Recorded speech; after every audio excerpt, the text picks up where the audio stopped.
In a lush green garden, there lived a little caterpillar named Clara. Every day, she watched butterflies flutter gracefully overhead and dreamed of flying just like them. But Clara felt small and slow. One sunny morning, Clara decided it was time to try. She spotted a tall tree and said, "I'll climb to the top."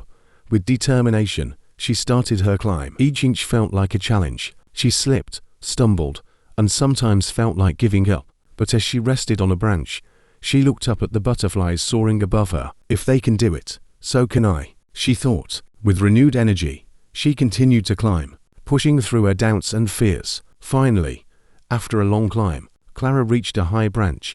She realized her journey was making her stronger. Days later, as Clara transformed into a cocoon, she understood that her struggles were part of becoming a butterfly. When she finally emerged, she spread her wings and soared into the sky. Keep going, and you'll find your wings.